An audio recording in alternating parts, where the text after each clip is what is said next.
خوش آمدید کہتے ہیں اپنی لائیو ٹرانسمیشن میں۔ آغا صادق رضا تقوی صاحب جوائنٹ سیکرٹری ہے تے علماء و ائمہ مساجد ہیں آپ کا پاکستان کے اندر، اور خود گراؤنڈ ریلیٹیوز علماء کے ساتھ اور خطباء کے ساتھ آپ کا ایک گہرا تعلق بھی ہے۔ آپ کو اپنے پروگرام میں خوش آمدید بھی کہتے ہیں۔ مختصراً آپ کے ساتھ انشاءاللہ گفتگو فرمائیں گے۔ میرے پینل میں ہمارے بزرگان بھی موجود ہیں۔ پہلا سوال آپ سے کرنا چاہتا ہوں کہ پاکستان کا اس مارکے میں اصولی اور قانونی کیا موقف ہونا چاہیے؟ جو ہم موقف دیکھ رہے ہیں، بعض وزراء کے بعض ہیں،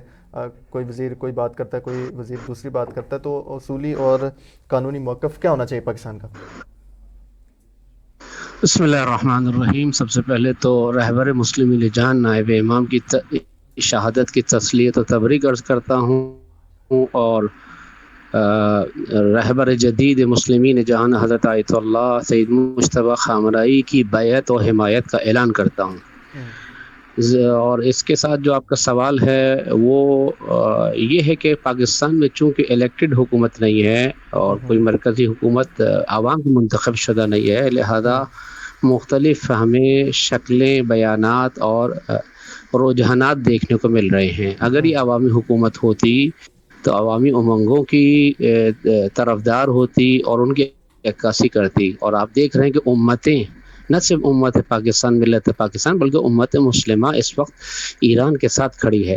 اگر ہمیں کہیں حکومتی سطح پر جو لوگ حکومتی عہدوں پر فائز ہیں یا حکومتی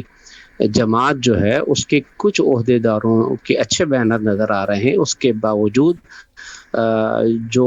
مرکزی عہدیدار ہیں کہ جو کلیدی عہدوں پر اور مناصب پر اس وقت موجود ہیں، ان کے اس طریقے سے بیانات نظر نہیں آ رہا ایران کے ساتھ۔ اس کی وجہ کیا ہے کہ ہمارے ملک کے جو فیصلہ کرنے والے افراد ہیں وہ اس وقت تذبذب کا شکار ہیں، جس کی وجہ سے وہ ایک مستقل، خود مختار، آزادانہ پالیسی اختیار کرنے کی طرف نہیں جا پا رہے ہیں۔ لیکن اگر جو ہے یہ امتیں، اگر یہ حکومت اور یہ افراد اور یہ اسٹیبلشمنٹ اگر ملتوں کے ساتھ ہوں، ملتوں کے امنگوں کے ترجمان ہوں، جمہوریت کے دعوے دار ہوں، تو قوم ان کے شانہ بشانہ کھڑی ہوں گی۔ جس طرح قوم بھارت اور افغانستان کی جارحیت کے جواب میں شانہ بشانہ کھڑی تھی ہماری فوج کے ساتھ، ہماری حکومت کے ساتھ، اسی طریقے سے اس موقع پر بھی ان کو چاہیے کہ عوامی امنگوں کے ترجمان بنے، قرآن کریم کی آیات اور سیرت و سنت رسول کی تعلیمات کے مطابق جو ہے وہ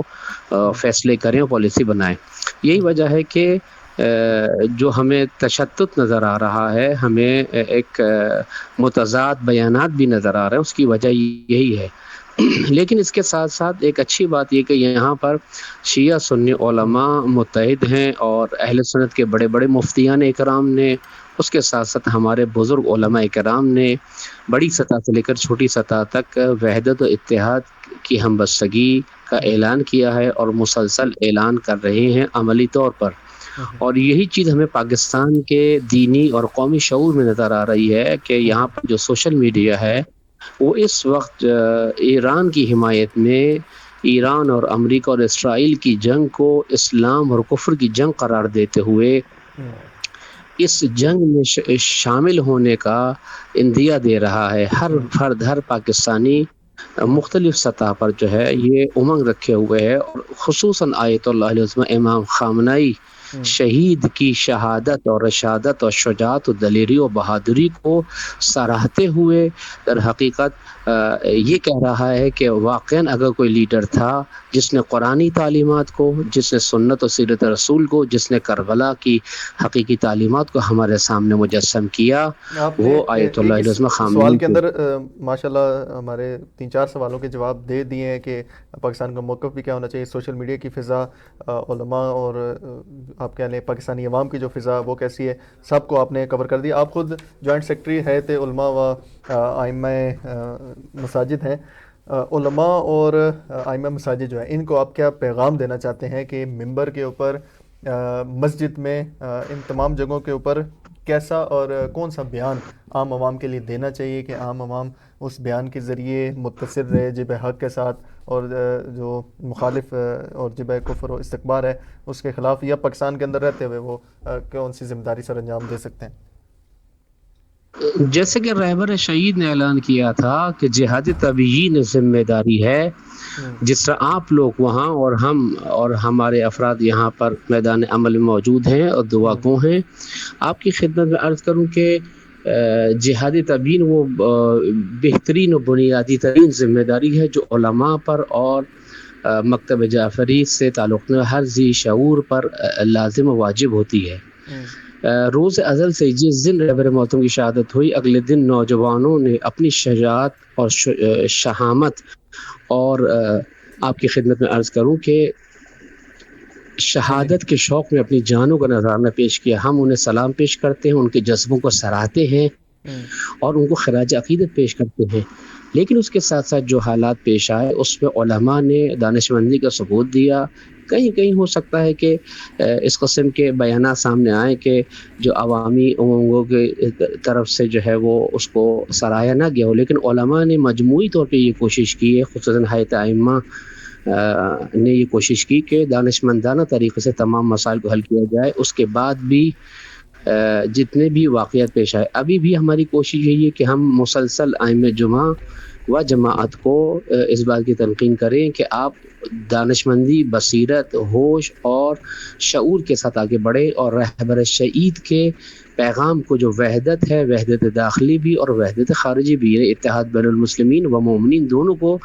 اپنے ایجنڈے میں رکھے۔ اس کے علاوہ رہبر جدید کی بیعت اور ان کے ساتھ تجدید عہد کو بھی اولویت دیں اور نظریے ولایت فقیہ کی تبیین کریں، اس کی تشریح کریں تاکہ لوگوں کے سامنے وہ نظام آ سکے، کیونکہ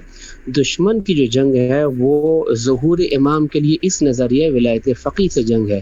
یہ نظریہ ولایت فقیہ جو ہے یہ بانج تشیع کے مخالف ہے، جیسے کہ آپ دیکھتے ہیں کہ بانج تشیع، بنجر تشیع کہ جس کا کوئی نہ سیاسی آؤٹ پٹ ہے، نہ دینی نہ عقائدی، وہ صرف جو ہے رونے رلانے اور بے ثمر رسومات کا مجموعہ ہے۔ لیکن ولایت فقیہ در حقیقت مثمر ثمر تشیع، آؤٹ پٹ دینے والی زندہ متحرک تشیع کی طرف لے جانے والا ہے، جو ظہور کا عملی راستہ ہے۔ اور ہماری کوشش یہی ہے کہ ہم نظریہ ولایت فقیہ کی بنیادوں کو مضبوط کریں،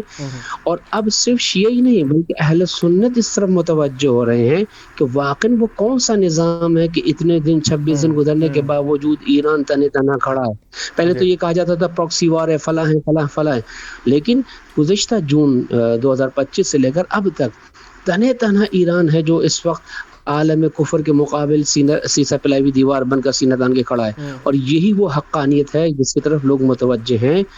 اور آہستہ ایسا سوالات اٹھ رہے ہیں کہ وہ کون سی خفیہ طاقت ہے جو ایران کو استقامت دے رہی ہے، اور اب زبان زد خاص و عام ہوتا جا رہا ہے۔ لہذا ہم نے علماء کو یہی تاکید کی ہے کہ آپ مومنین کے درمیان اور مسلمین کے درمیان اتحاد کی فضا کو باقی رکھیں، اس لیے کہ آنے والے وقتوں میں، اور جیسے کہ آپ نے بھی خود حالات دیکھے ہوں گے پاکستان کے، تکفیریوں کو ایک دفعہ پھر ایکسس دیا گیا ہے،